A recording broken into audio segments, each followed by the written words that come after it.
Assalamualaikum warahmatullahi wabarakatuh. Perkenalkan, nama saya Tari Kristianda dari kelas 5 Cewiken, Sekolah Tinggi Teknologi Pagaralam, Prodi Teknik Informatika. Di sini saya akan sedikit menjelaskan tentang proposal saya yang berjudul Implementasi Metode Weighted Product dalam Sistem Pendukung Keputusan untuk menentukan dosen pembimbing skripsi.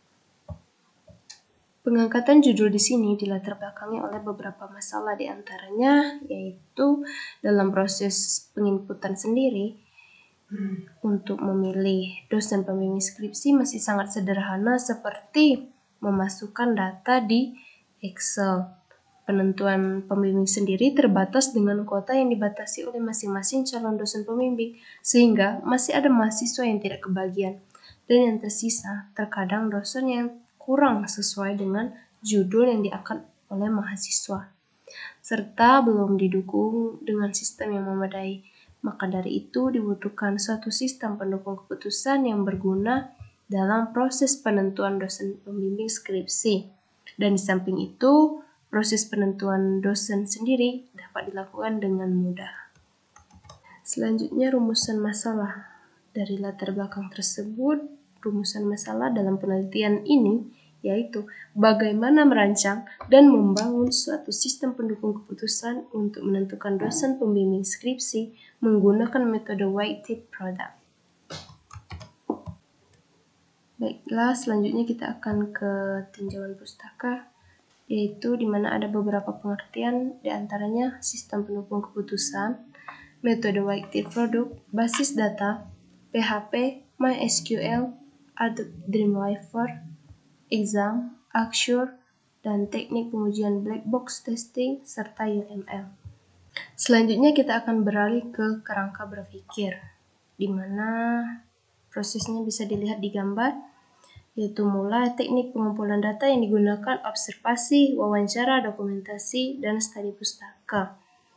Untuk metode pengembangan di sini saya menggunakan metode waterfall, di mana langkah-langkahnya yaitu analisa, desain, pengkodaan, pengujian, dan pemeliharaan. Serta hasil yang didapat nantinya yaitu sistem pendukung keputusan penentuan dosen pembimbing skripsi dengan menggunakan metode weighted product. Oke, selanjutnya kita ke metodologi penelitian, di mana tempat penelitian ini dilakukan di Sekolah Tinggi Teknologi Pagaralam. Waktu penelitian ini dimulai dari bulan November 2021 sampai dengan Januari 2022 di Sekolah Tinggi Teknologi Pagaralam. Untuk metode pengumpulan data sendiri di sini adalah observasi, wawancara, angket, kuesioner. Selanjutnya kita ke rancangan, kriteria, dan perhitungan metode weighted product. Oke, dalam tahap metode weighted product ini ada beberapa tahapan, di antaranya yaitu persiapan data. Di dalam tahapan persiapan data ini kita akan melakukan penentuan kriteria. Kriterianya di antaranya yaitu keahlian, jabatan fungsional, pendidikan, dan kuota.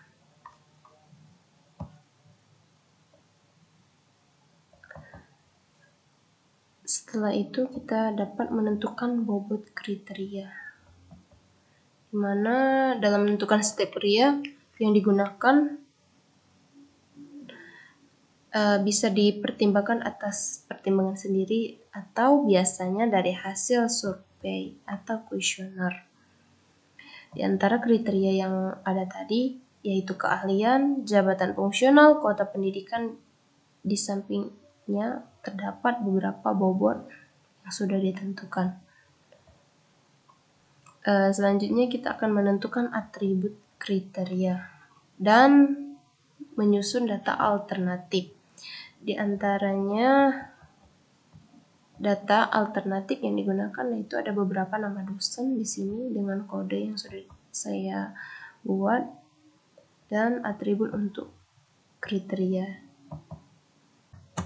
Selanjutnya kita ke tahap analisa, di mana tahap awalnya kita akan melakukan penentuan bobot atribut dan normalisasi bobot kriteria.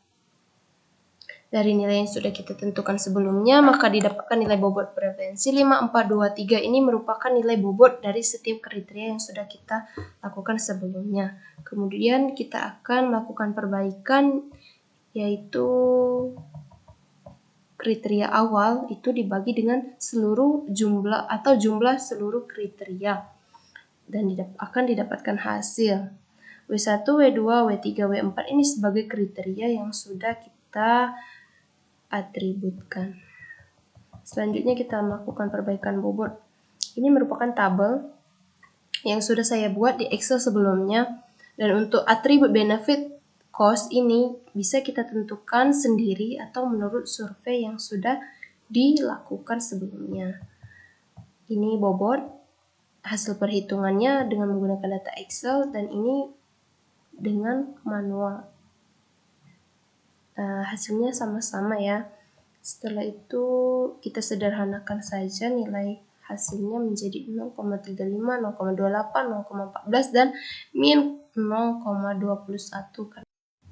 Kemudian kita menghitung nilai skor untuk alternatif. Setiap alternatif ini dipangkatkan dengan hasil perbaikan bobot. Dengan rumus bisa dilihat. Sebelumnya itu kita harus memberikan penilaian untuk setiap alternatif. Alternatif 1 dengan kriteria keahlian cukup sesuai keahlian, jabatan fungsionalnya sebagai asisten ahli, dan kuota bimbingannya 5 mahasiswa bimbingan, serta pendidikan terakhir yaitu S2. Dari tabel sebelumnya lalu dikonversi menjadi nilai bobot sesuai dengan variabel yang sudah ditentukan. Dari data ini kita bisa mengubahnya ke bentuk nilai. Untuk kriteria tipe benefit yang sudah kita tentukan sebelumnya, pangkatnya itu bernilai positif, sementara untuk kriteria tipe cost pangkatnya bernilai negatif. Kita lihat. Ini merupakan hasil perhitungan dari setiap nilai alternatif dipangkatkan dengan nilai bobot yang sudah kita temukan sebelumnya. Untuk hasil positif ini merupakan benefit dan yang negatif itu adalah cost. Ini jika kita lakukan dalam bentuk tabel Excel, dan ini merupakan yang di atas perhitungan manual. Setelah didapatkan hasil, kita totalkan seluruhnya. Oke, selanjutnya kita menghitung nilai PI seperti penjelasan langkah-langkah sebelumnya, di mana dari hasil perhitungan vektor S dari setiap alternatif dibagi dengan jumlah keseluruhannya dan dilanjutkan dengan hasil rankingan. Bisa dilihat dari hasil perhitungan manual yang di atas merupakan hasil skor dibagi dengan seluruh hasil skor yang sudah kita tentukan dan akan didapatkan hasil. Dari hasil ini kita bisa menentukan hasil perankingan dari yang terbesar ke yang terkecil. Dari hasil ini kita bisa melihat bahwa ranking 1 itu didapati oleh alternatif kedua. Ranking kedua itu alternatif ketiga. Ranking ketiga itu alternatif pertama, dan yang terakhir yaitu alternatif keempat. Oke, selanjutnya kita ke metode pengembangan. Di sini saya menggunakan metode waterfall. Bisa dilihat gambar, ada beberapa langkah-langkah yang bisa dilakukan di metode ini.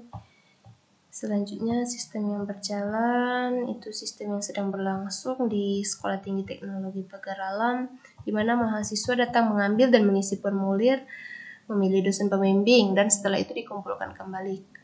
Kemudian admin akan menerima formulir yang telah diisi dan akan membuat laporan. Sistem yang diusulkan yaitu sistem penunjang keputusan untuk penentuan dosen pembimbing skripsi. Selanjutnya, rancangan yang diusulkan Bisa kalian lihat ya di layar use case diagram untuk use case, activity diagram. Di sini ada beberapa activity diagram admin, dosen, dan mahasiswa. Begitu juga dengan sequence diagram, ada sequence diagram admin, dosen, dan mahasiswa.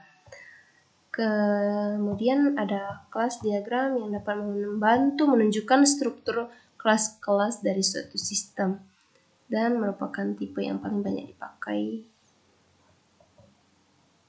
Kemudian kita akan ke rancangan tabel.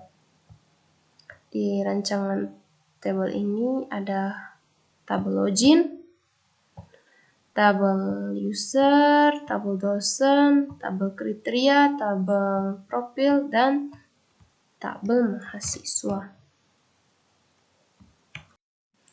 Dan yang selanjutnya, rancangan desain. Di sini ada beberapa rancangan, diantaranya halaman home, halaman menu utama, halaman dosen, halaman login, halaman daftar user, halaman data dosen pembimbing, halaman ranking, halaman dosen pembimbing, dan halaman output untuk cetak. Oke, dari sini kita akan berpindah ke aplikasi desain antarmuka, yaitu Axure, yang sebelumnya sudah saya buat dan sudah saya linkkan.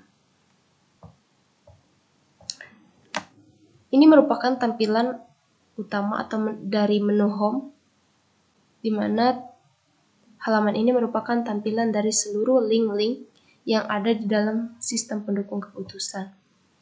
Di dalam menu home ini ada beberapa menu lagi, yaitu pusat informasi dan login.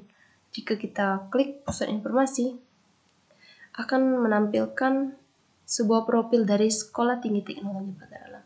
Dan di sini kita akan login sebagai admin terlebih dahulu.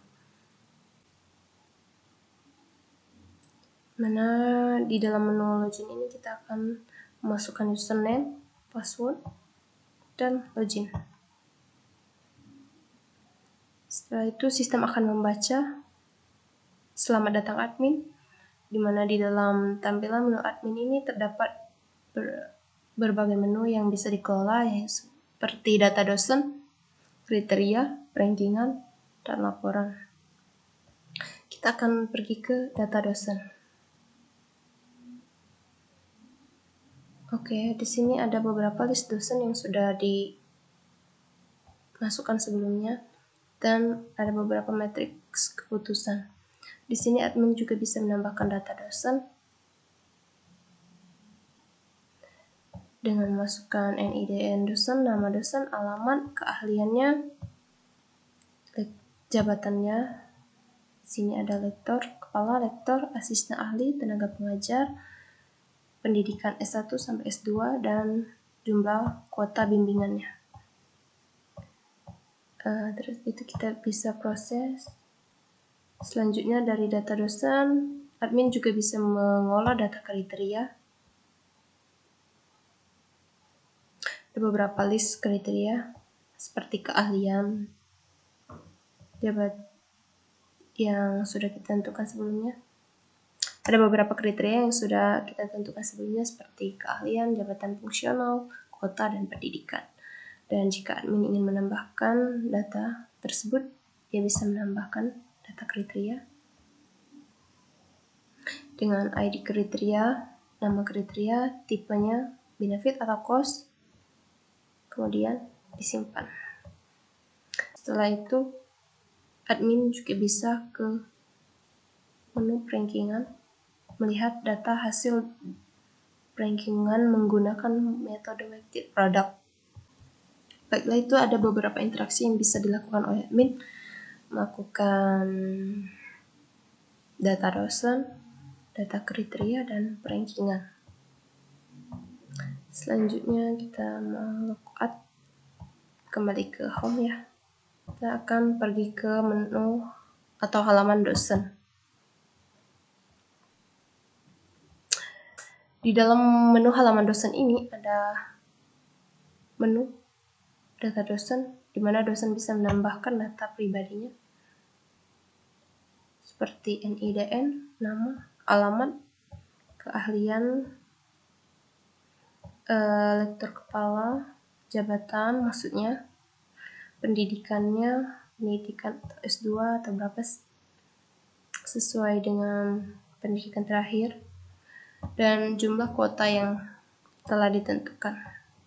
Setelah itu, data tersebut akan diproses dan dosen bisa melihat hasil laporan data mahasiswa siapa-siapa saja yang akan dibimbingnya.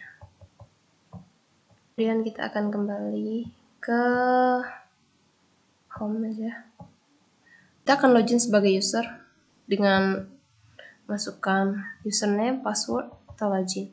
Jika user belum memiliki username atau password, kita bisa klik dengan buat akun. Dimana di sini ada beberapa data. Kita disuruh memasukkan.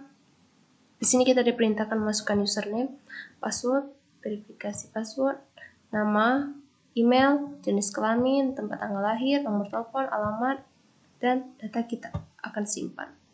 Jika sudah selesai, kita akan login dengan username yang sudah dimasukkan, misalnya tadi. Kemudian kita bisa login dengan username dan password yang sudah didapatkan. Dan sistem akan membaca selamat datang user, di mana di dalam menu halaman user ini ada beberapa data yang bisa diolah. Di sini user bisa melihat nama-nama pembimbing dari pembimbing 1 dan pembimbing 2. Kemudian user bisa lanjut ke daftar ranking, melihat hasil perankingan menggunakan metode weighted product. Siapa-siapa saja yang sudah masuk dalam rankingan dan yang sesuai dengan kriteria. Setelah melihat rekomendasi tersebut, user bisa langsung memilih ke menu pilih pembimbing. Sebelumnya user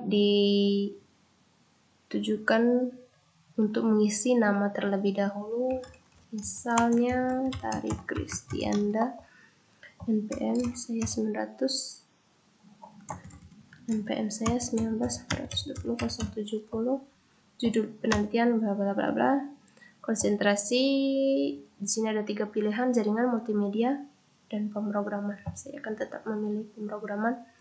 Nama pembimbing 1 Desi Puspita, pembimbing 2 siapa, kalian bisa memilih. Terus akan diproses. Di sini admin akan memproses apakah akan disetujui atau belum, tergantung dengan kuota yang masih ada. Jika sudah, akan timbul data yang sudah kita inputkan. Di sini kita bisa simpan dan cetak. Jika ingin cetak, kita akan klik cetak. Maka akan keluar hasil output cetaknya seperti di layar monitor.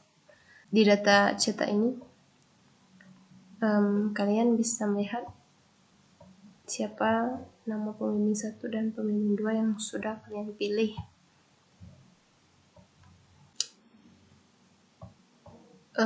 Tahap yang terakhir yaitu jadwal penelitian. Waktu penelitian dari bulan November sampai Januari. Dan yang terakhir daftar pustaka. Oke, baiklah, itu tadi sekian penjelasan tentang proposal saya yang berjudul implementasi metode weighted product dalam sistem pendukung keputusan untuk menentukan dosen pembimbing skripsi. Semoga bermanfaat. Dan jika ada salah kata, saya mohon maaf. Saya akhiri, billahi taufiq wal hidayah. Wassalamualaikum warahmatullahi wabarakatuh. Bye.